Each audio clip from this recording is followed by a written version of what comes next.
What's up, everybody? I'm Clayton. Welcome back to my movie review channel, and today we're reviewing Fright Night. So let's kick it. It's Vampire Werewolf Week, and it's Halloween season all month long in October. So this is our first vampire film that we're reviewing. I already reviewed American Werewolf in London for our first werewolf movie. You can go check that out. But yeah, let's dive into another classic from the 80s, Fright Night. Released 1985, directed by Tom Holland. No, not the Spider-Man Tom Holland. He wasn't even around in 1985. So sorry, bro. Your boy Spidey didn't direct this movie. It was Tom Holland, the director, the filmmaker.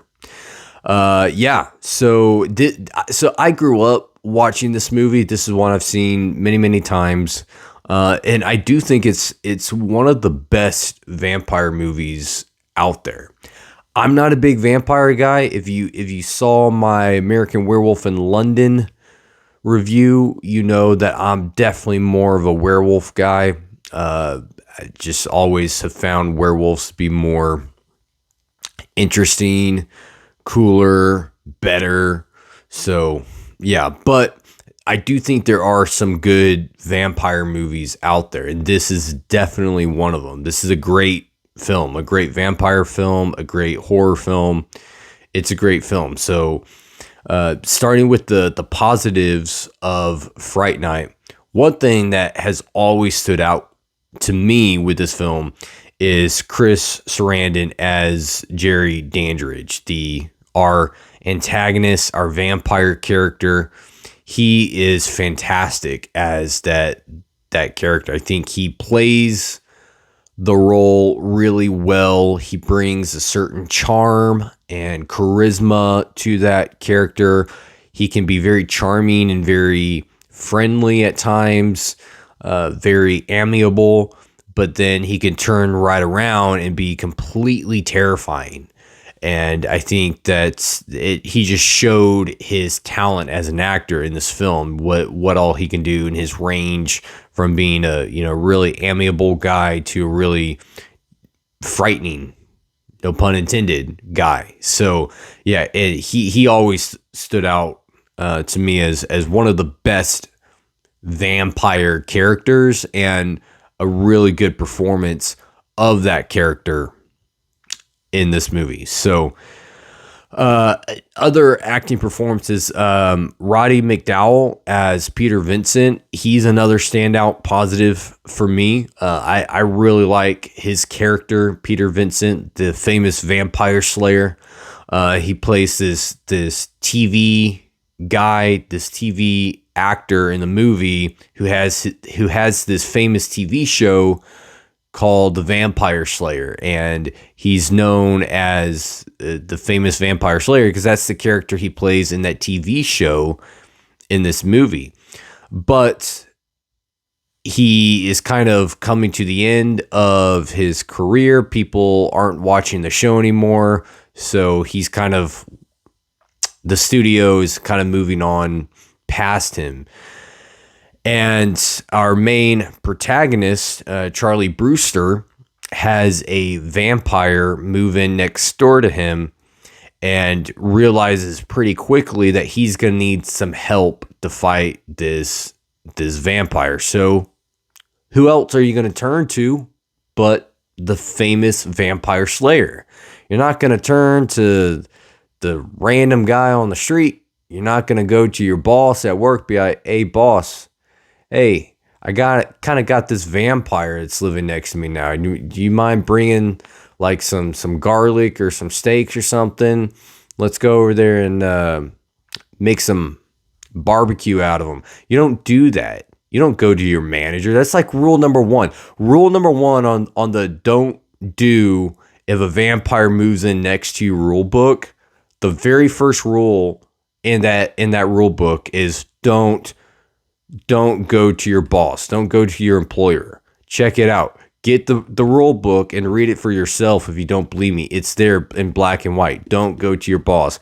Another rule in that rule book is you don't tell other people that you got a vampire living next to you. Why don't you tell other people? Well, for one, if you tell other people and they believe you, that's more lunch meat for the vampire.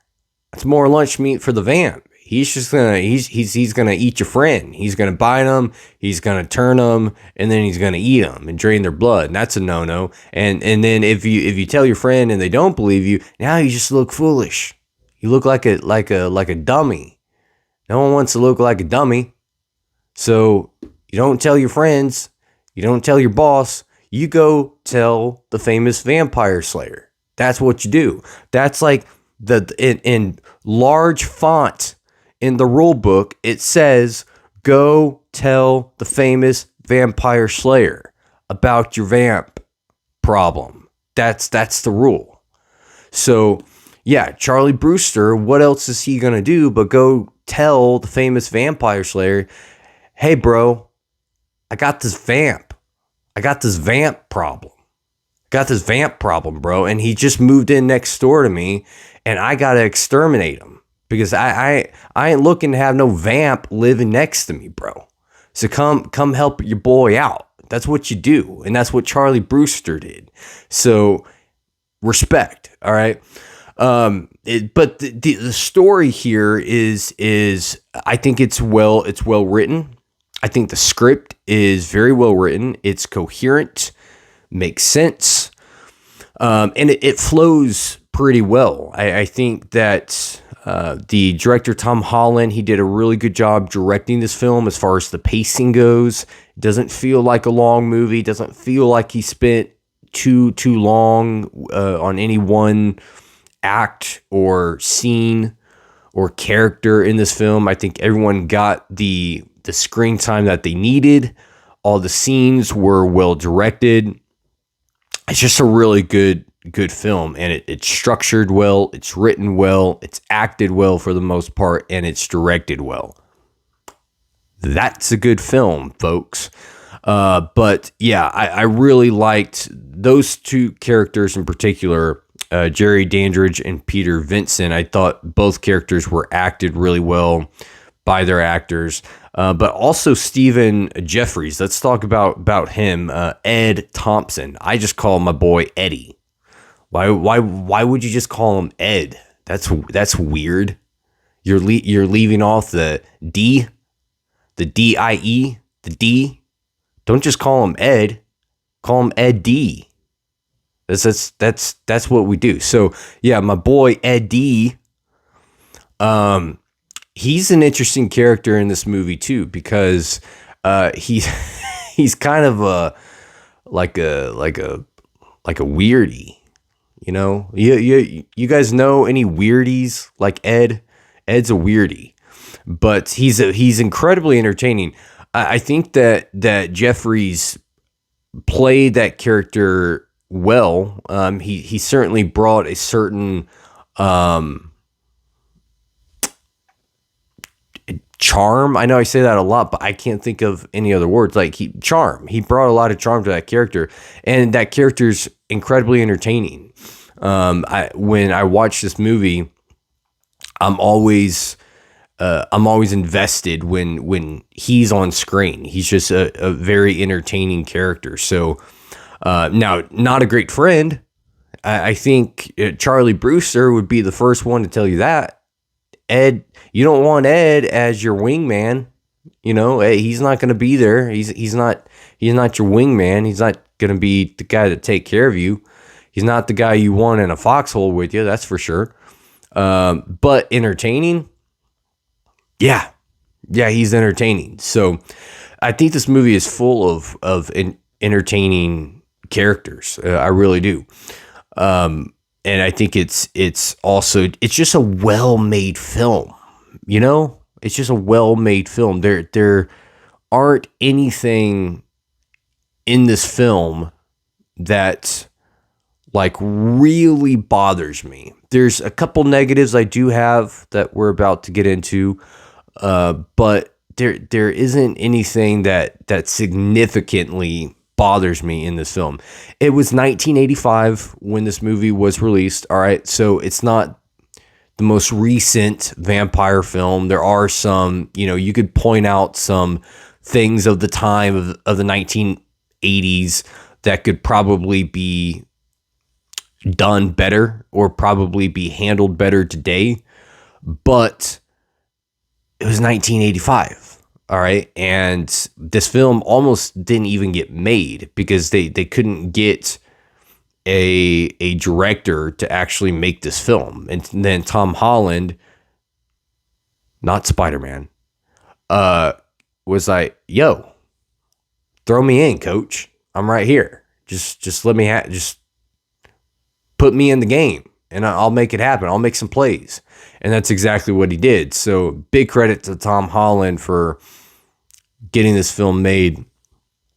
As far as negatives go with this film, there's a couple of negatives I do have that do affect my viewing experience with this movie.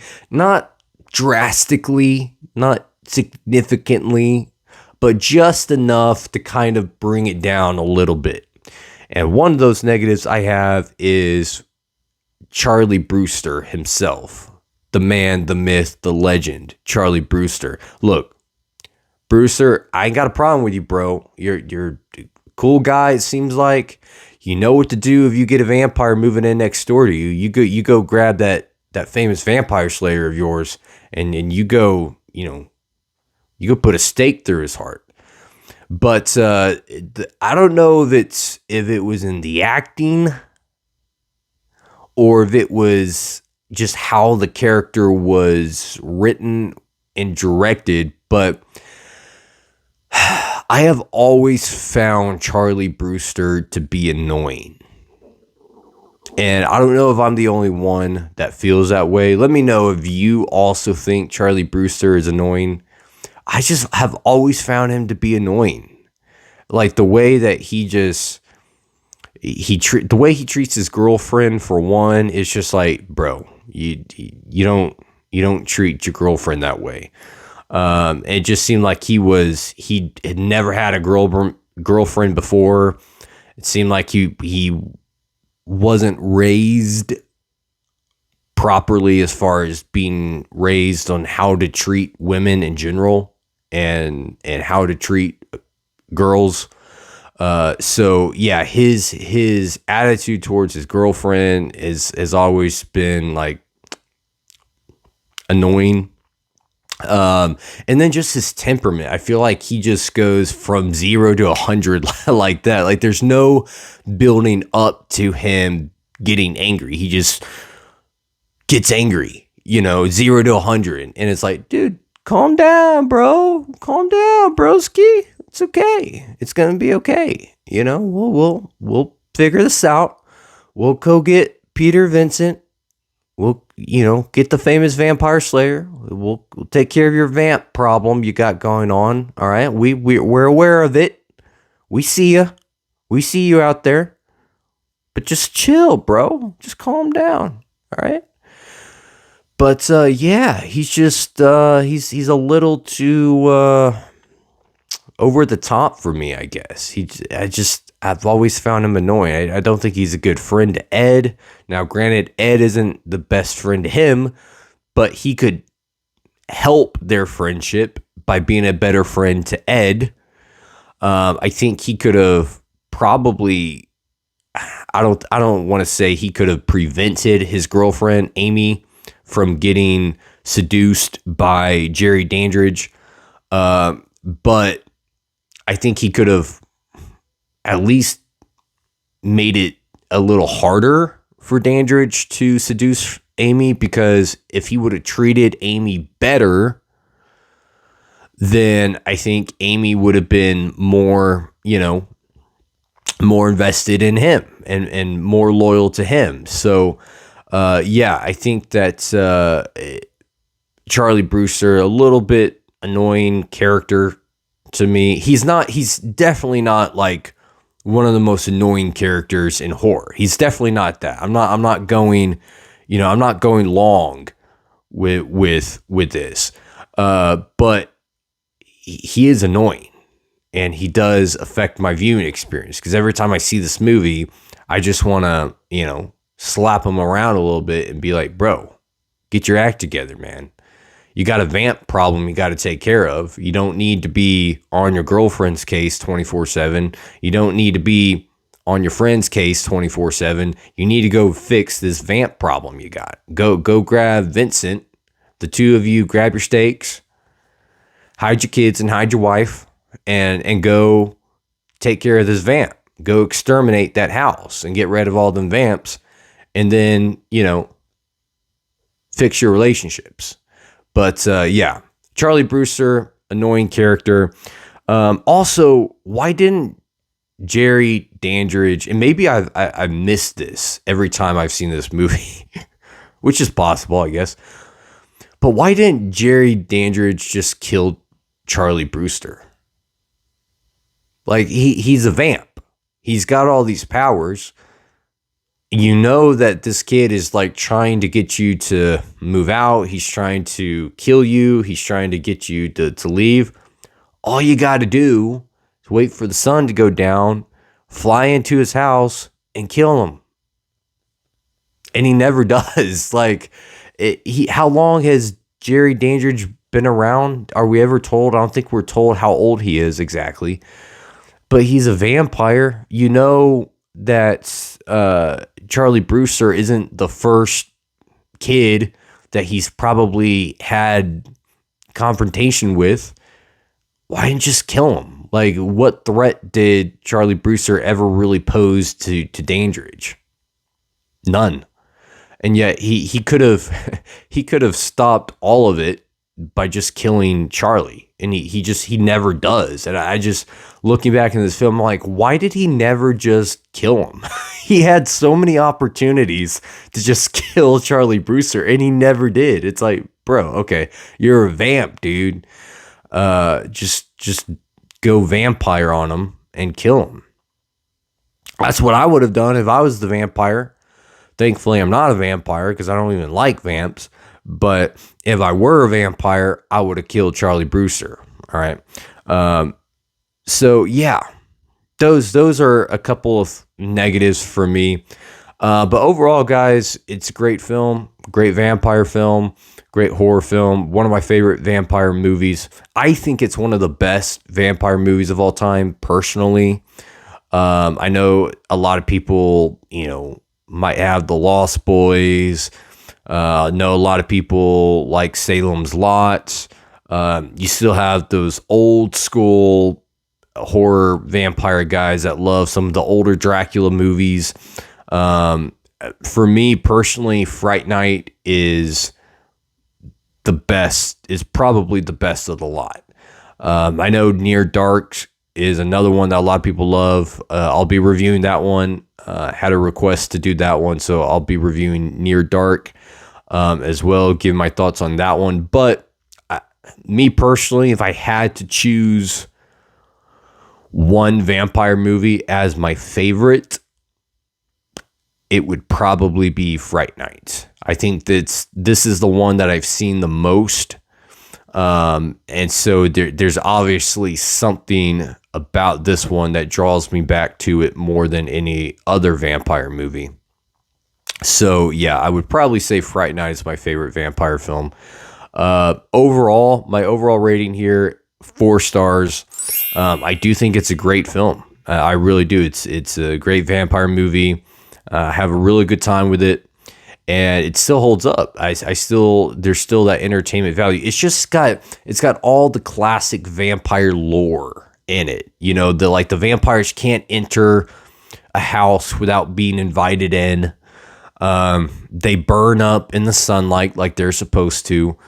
They are repelled by crucifixes and holy water and garlic. Like all the typical vampire lore is there. And I like that, because that's what started the whole vampire thing, right? Is that those classic vampire tropes. And this has all that. It kind of pays homage to all the classic vampire lore. So I like that. I think that's why. And then the practical effects as well were another positive for me. The vampire makeup here looks really good. It's really frightening, especially as a kid when you watch this movie. You're peeing yourself. I mean, you're going to bed with full pajamas, man. I mean, those things are soaked. So yeah, the look of the vampire in this movie looks really good. I like the makeup design. It's all there. It's all there. So yeah, great vampire film, 4 stars. And there you go. Those are my thoughts on Fright Night. Let me know your thoughts. If you've seen this movie, do you agree with my rating? Is this your favorite vampire movie? Let me know what your favorite vampire movie is in the comment section. Please don't forget to like and subscribe. And also leave what side you are on. Are you team vampire or are you team werewolf? Just put a hashtag team vampire or hashtag team werewolf in the comment section. Let's see who wins out. Hashtag team werewolf. All right. Thank you guys for watching. Until next time, kick it and rock on.